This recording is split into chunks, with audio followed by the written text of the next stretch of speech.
Halo Sobat Pertanian, kali ini kita berjumpa kembali di channel Asaka Farm.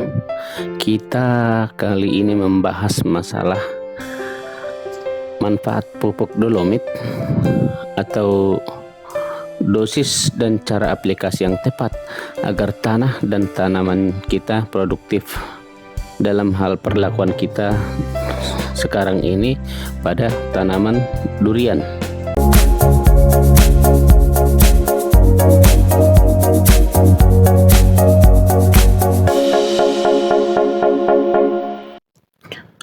Manfaat pupuk dolomit, dosis dan cara aplikasi yang tepat agar tanah dan tanaman produktif. Kali ini kita membahas masalah manfaat pupuk dolomit. Kapur dolomit sudah sangat familiar di kalangan petani.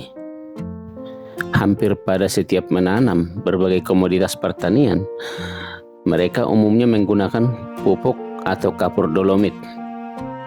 Banyak yang menggunakan kapur dolomit sebelum masa tanam dan tidak sedikit juga yang sekedar menambahkan setelah ditanam.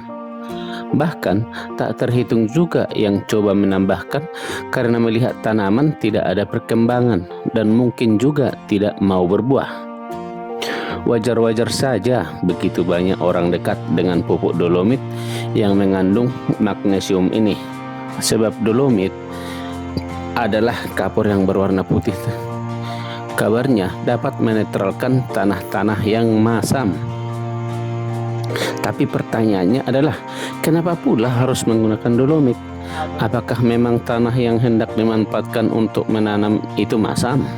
Dan apa pula dampaknya terhadap produktivitas tanaman setelah pemberian dolomit? Itulah beberapa pertanyaan yang seharusnya dipahami sebelum melakukan penambahan dolomit atau pengapuran. Sebab amal tanpa ilmu adalah perbuatan yang sia-sia. Jika sudah mengerti dengan rahasia aplikasi dolomit, maka akan banyak membawa dampak positif yang baik dari sisi finansial, jumlah yang dibeli tepat, maupun dari sisi tenaga dan produktivitas tanaman atau jumlah aplikasi yang tetap tepat. Tanah yang masam. Tanah di daerah dengan curah hujan tinggi umumnya masam, seperti di tempat kita ini di kota hujan, itu tepatnya di Bogor. Hal ini karena hilangnya kation-kation garam seperti K, Na, Ca, Mg dan garam lainnya. Ion-ion tersebut adalah unsur hara bagi tanaman. Namun, karena tercuci hujan atau terbawa jauh ke dalam air tanah, maka tanah menjadi masam. Tanah masam bukan hanya disebabkan oleh curah hujan yang tinggi, tetapi juga belum tepatnya pemupukan. Pemupukan dengan pupuk yang mengandung nitrogen seperti urea secara terus-menerus akan menyebabkan tanah menjadi masam. Demikian juga dengan pemberian pupuk organik yang belum terdekomposisi atau secara fermentasi yang sempurna sehingga berpotensi terbentuknya asam. Antara satu jenis tanaman dengan tanaman yang lain tidak sama tingkat toleransi keasaman atau pH-nya. Ada yang bisa hidup pada tanah masam dengan pH 4 sampai 5 dan ada juga yang tumbuh subur jika keasaman tanah pada kisaran 6 sampai 8. Namun, secara umum tanaman dapat menyerap unsur hara yang tersedia di dalam tanah pada pH 6 sampai 7. Itu mendekati netral. Pada tanah yang digunakan untuk media tanam dengan pH mendekati netral, unsur hara makro dan mikro tersedia untuk tanaman. Namun pada tanah masam, unsur hara makro tidak tersedia. Sebaliknya, unsur hara mikro seperti Fe, Mn, dan lainnya tersedia dalam banyak, tapi menjadi racun bagi tanaman. Apa yang terjadi jika tanah masam? Tanaman akan hidup merana pada kondisi media tumbuh yang masam dan hasil pun dapat dipastikan rendah. Pada tanah yang digunakan untuk media tanam dengan pH mendekati netral, unsur hara makro dan mikro tersedia untuk tanaman. Namun pada tanah masam, unsur hara makro tidak tersedia, termasuk unsur kalsium dan magnesium. Sebaliknya, unsur hara mikro seperti Fe, Mn, dan lainnya tersedia dalam banyak, tapi menjadi racun bagi tanaman. Aluminium yang mengikat fosfat mudah sekali didapat pada tanah masam yang memperburuk kesuburan tanah. Begitupun dengan aktivitas mikroorganisme dalam tanah akan terganggu. Pada kondisi tanah masam, dekomposisi bahan-bahan organik dalam tanah lambat. Akibatnya, beberapa unsur hara seperti nitrogen, fosfor, dan sulfur mengalami defisiensi. Cara mengetahui tanah masam atau tidak sangat mudah. Sebelum capek-capek membeli kapur dolomit dalam jumlah banyak sehingga menguras kantong alias menghambur-hamburkan uang, alangkah pintar dan baiknya tanyakan pada tanah bagaimana kondisinya. Maksudnya adalah kondisi tanah apakah asam atau tidak perlu diketahui. Cara mengetahui tanah masam atau tidak sangatlah mudah sekarang ini. Di samping meminta bantuan penyuluh pertanian lapangan untuk tes pH tanah, kita pun bisa melakukan tes tanah sendiri sekarang. Alat tes pH tanah atau biasa disebut pH soil tester sudah banyak dijual sekarang.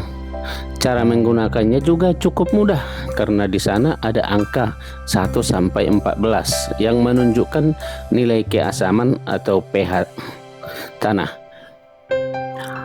Atau Anda dapat gunakan indikator asam basa natural atau alami. Banyak indikator pH alami. Di antaranya adalah bunga sepatu dan kunyit. Namun kita tidak tahu berapa angka keasaman dari suatu larutan. Yang ada hanyalah perubahan warna tertentu. Kunyit misalnya. Jika kunyit dicelupkan ke dalam larutan tanah beberapa saat, kurang lebih 30 menit, dan warnanya menjadi kuning, pudar atau pucat, maka kondisi tanah adalah asam. Demikian juga dengan bunga kembang sepatu. Ekstrak bunga tersebut jika diteteskan larutan yang bersifat asam, warna larutan akan menjadi merah. Manfaat memberikan dolomit. Dalam memberikan dolomit, dalam rumus kimia adalah CaCO3, MgCO3. Dolomit digunakan untuk pengapuran tanah, sehingga kondisi tanah berubah dari asam menjadi atau mendekati netral. Pada kondisi tanah netral, maka unsur hara esensial makro dan mikro tersedia untuk nutrisi tanaman. Alhasil, tanaman produktif, tanaman menjadi subur dan memberikan hasil yang tepat waktu dan banyak. Nah, jika dilihat dalam rumus tersebut, tampak ada unsur magnesium dan kalsium yang merupakan unsur hara esensial bagi tanaman. Dengan penambahan dolomit berarti juga sebuah usaha untuk membuat tempat tumbuh tanaman unsur magnesium dan kalsium. Jika banyak orang hanya mengenal NPK, maka perlu juga diingat pupuk dolomit yang mengandung hara esensial, kalsium dan magnesium. Pupuk dolomit dapat juga memperbaiki sifat fisika tanah. Dengan pemberian pupuk dolomit, maka tanah lebih gembur, poros dan aerasi untuk tanaman menjadi lebih baik. Dengan gemburnya tanah, sudah pasti penetrasi akar ke dalam tanah menjadi lebih baik, sehingga menjadi baik pula serapan unsur hara. Cara aplikasi pupuk dolomit. Aplikasi pupuk dolomit sama halnya dengan pemberian pupuk lainnya secara umum.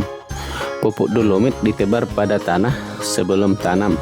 Kemudian tanah diolah agar menjadi percampuran tanah dengan pupuk dolomit sehingga kondisi tanah cepat menjadi lebih baik. Pemberian pupuk dolomit 2 minggu atau lebih sebelum tanam. Tips yang paling baik itu adalah dengan pengapuran atau dengan kapur dolomit ini sebaiknya diberikan dalam jumlah kecil tapi sering. Dengan cara ini pengapuran akan memberi dampak lebih baik pada tanah. Namun pertimbangannya adalah biaya, waktu dan tenaga yang terkuras. Agar tanah tidak mudah menjadi masam, khususnya pada tanah yang ditanam secara terus-menerus, sebaiknya dalam pemberian pupuk yang mengandung nitrogen dapat digantikan dengan pupuk yang juga mengandung belerang seperti ZA.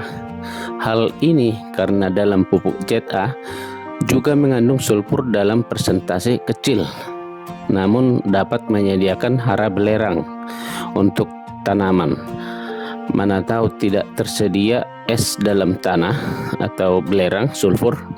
Hal ini kembali kepada Anda, mana yang lebih menguntungkan, efektif dan efisien. Jangan lupa kombinasikan pupuk kimia dengan pupuk kandang. Pemberian pupuk organik berupa pupuk kandang membuat tanah menjadi produktif. Pupuk kandang mengandung unsur hara makro dan mikro yang lengkap. Meskipun jumlahnya kecil, namun sangat efektif dalam memperbaiki sifat fisika, kimia, dan biologi tanah. Cara menghitung kebutuhan pupuk dolomit. Dalam hal ini, cara menghitung kebutuhan dolomit sangatlah mudah. Namun sebelum aplikasi, pastikan dulu pH tanah sudah diketahui apakah 5,0 atau 5,7 atau mungkin kurang dari itu. Semuanya tergantung dari hasil tes pH tanah. Untuk lebih mudah diingat, setiap ingin menaikkan 1 poin pH, maka dikalikan dengan 2 ton per hektar. Contohnya begini, jika hasil tes tanah pH-nya 5,5, sedangkan kondisi tanah yang toleran tanaman adalah pH 6, pH toleran tergantung jenis tanaman. Maka banyaknya pupuk dolomit yang perlu dibeli atau yang mau diaplikasikan untuk menurunkan pH tanah adalah 6,0 dikurang 5,5 kali 2 ton per hektar, sama dengan 1 ton pupuk dolomit per hektar, atau 6,0 kurang 5,5 kali 2000 kilo per 10.000 meter persegi, sama dengan 0,1 kg per meter persegi pupuk dolomit. Catatan bahwa konversi berat 1 ton sama dengan 1000 kg dan luas lahan 1 hektar sama dengan 10.000 meter persegi. Hasil di atas adalah untuk kebutuhan 1 hektar.